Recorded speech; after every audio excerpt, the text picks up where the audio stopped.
diundang menandatangani maket pembangunan Madrasah Ibtidaiyah Muhammadiyah Boarding. Jadi apa namanya, MI Boarding di salah satu cabang di Kabupaten Tegal.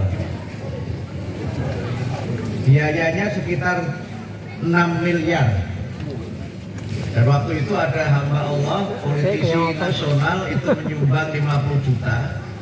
Tetapi oleh ibu ini yang 50 juta itu tidak diterima. Silahkan yang 50 juta disumbangkan di tempat lain, yang 6 miliar saya selesaikan sendiri.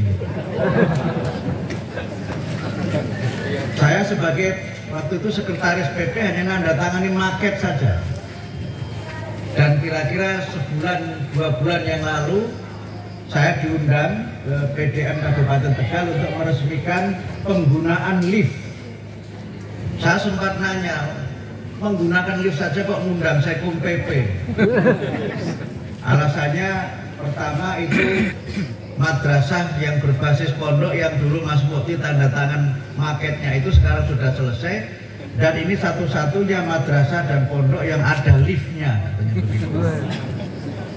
Dan itu betul, lokasinya bagus, dibangun seperti castle di Inggris itu.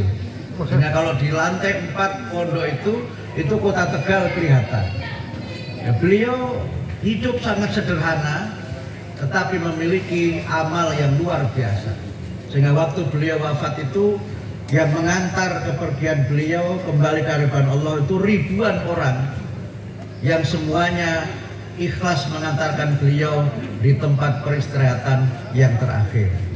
Saya cerita ini bukan mendoakan Bu Mardiah supaya segera menyusul, tapi mendoakan semoga Ibu panjang umur, senantiasa sehat dan diberikan kelapangan rezeki. Begitulah Ibu Sri Darojati dan semua yang telah bekerja sama dan saling bahu-membahu gotong royong menyelesaikan pembangunan masjid ini. Tentu tugas kita yang berikutnya adalah bagaimana supaya masjid ini menjadi masjid yang makmur. Masjid yang makmur itu adalah masjid yang ramai.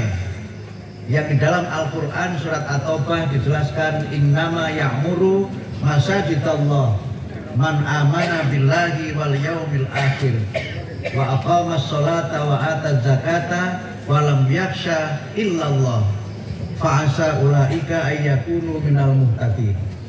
Hanya orang-orang yang beriman saja yang memiliki komitmen untuk memakmurkan masjid Allah. Mereka ini beriman kepada Allah, beriman kepada hari akhir, senantiasa menegakkan sholat, senantiasa membayar zakat dan tidak takut kepada siapapun kecuali hanya kepada Allah saja. Maka mudah-mudahan mereka yang memakmurkan masjid Allah itu termasuk orang-orang yang mendapatkan petunjuk dalam kehidupannya sehingga selamat di dunia dan di akhirat. Amin. Tadi disampaikan oleh Ibu Bupati dan juga oleh panitia bahwa tantangan kita ke depan adalah bagaimana menjadikan masjid ini tidak hanya menjadi tempat kita beribadah, tetapi juga tempat di mana kita membangun kohesi, membangun kerukunan, dan membangun kekuatan sosial serta jamaah di kalangan umat dan di kalangan seluruh masyarakat. Karena sekarang ini memang banyak sekali masjid yang dibangun sangat mewah, tetapi kemewahan itu tidak diikuti dengan kemakmuran masjid yang mewah dan megah itu. Dan ini adalah sebuah tantangan ketika kemudian masjid ini sudah terbangun, maka tugas kita pertama adalah memakmurkan masjid itu, tapi yang kedua juga memakmurkan jamaah masjidnya juga penting. Jamaah masjid itu kalau makmur, insya Allah masjidnya juga makmur. Sehingga tadi panitia menyampaikan kalau jamaah masjidnya itu makmur, kotak amalnya berjalan, insya Allah yang banyak di dalam kota itu adalah senyum Soekarno-Hatta. Sehingga tampilnya itu tersenyum ketika buka itu. Tetapi kalau jamaahnya tidak makmur, yang banyak itu Patimura yang menggunus pedangnya. Sehingga lama-lama panitia tidak berani membuka karena takut Patimura yang memegang pedang itu. Nah, saya tidak tahu Masjid Nurullah ini nanti kotaknya isinya apa. Tetapi supaya takmirnya itu tidak takut buka kotak, nggak usah pakai kotak saja, pakainya nomor rekening saja, auto debit saja. Dan kalau tadi kurang berapa Bapak? Kurangnya tadi berapa? 500. Itu diselesaikan Bupati cukup sebenarnya.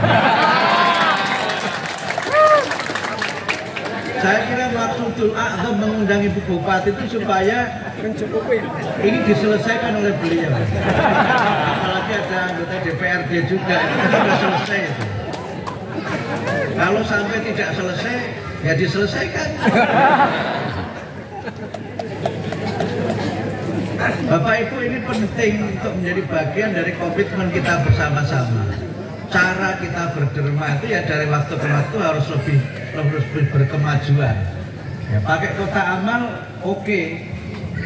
Tetapi pakai auto debit lebih oke lagi. Sehingga panitia tidak perlu ngedarkan aling keliling, apalagi mohon maaf sampai nyegat tendalan nganggo speaker itu juga jangan. Itu tidak Muhammadiyah banget itu. Kalau ada Muhammadiyah yang begitu tak seneni itu ketua cabangnya. Muhammadiyah kok nyegat tendalan. Apa bedanya Muhammadiyah sama Pak Ogah kalau begitu? Cukup tinggal minta nomor rekeningnya Bupati, Ibu Bupati berapa, Pak DPRD berapa, Pak Camat berapa, Pak Danramil berapa, Pak Kapolres berapa, itu selesai, kholas gitu. Tinggal nanti auto debit saja. Kalau auto debit nggak akan perlu tuh kotak amalnya dikunci, itu nggak perlu. Selama ini kan orang itu karena susah hidupnya, terus kotak amal masjid pun juga tega dicuri itu. Nah, repotnya kalau nyurinya juga baca bismillah, itu yang repot. Bismillah. Oleh karena itu maka masjid itu memang harus kita kembangkan, sekali lagi tidak hanya menjadi pusat kita melaksanakan ibadah, tetapi juga menjadi pusat kita membangun kerukunan sosial dan pusat di mana kita menggerakkan kemakmuran masyarakat. Di banyak tempat itu kan sudah mulai berkembang namanya masjid corporation. Masjid yang sustainability-nya, keberlangsungannya itu ditopang oleh unit-unit bisnis, unit-unit usaha, unit ekonomi yang dikelola oleh masjid. Di Jakarta misalnya ada Masjid Al-Azhar. Itu termasuk masjid yang mempelopori masjid corporation. Kalau Istiqlal pakainya APBN, nggak perlu ada masjid corporation Istiqlal itu. Tetapi kehidupan ini harus kita topang dengan gerakan ekonomi. Dan oleh karena itu maka gagasan kita untuk memakmurkan masjid sekali lagi harus kita ikuti dengan memakmurkan jamaah masjid. Kalau jamaah masjidnya itu makmur, orang ke masjid itu bangga dan senang. Kalau berjamaah, jamaah sebelah kita itu harum mewangi, itu kan senang.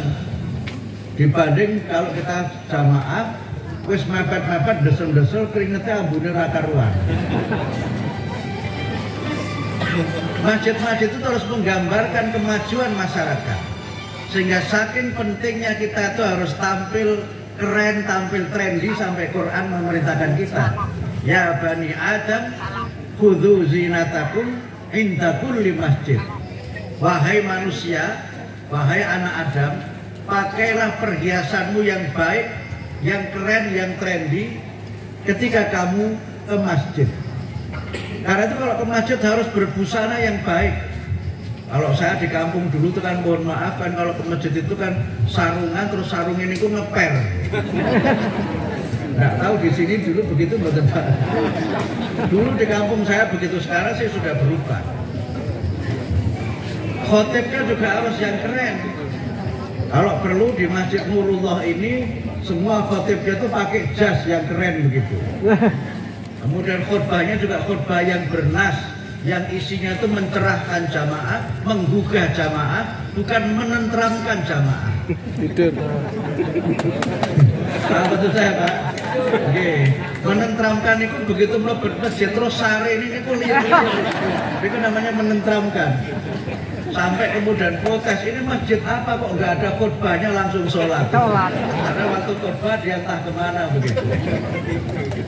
Itu terjadi mungkin karena tadi tidak menggugah isi ceramahnya, tidak mencerahkan, tidak menambah wawasan dan perspektif, malah kadang-kadang sudah di mimbar, sudah ke masjid, sudah ke royo-royo, diseneni dari mulai awal sampai akhir.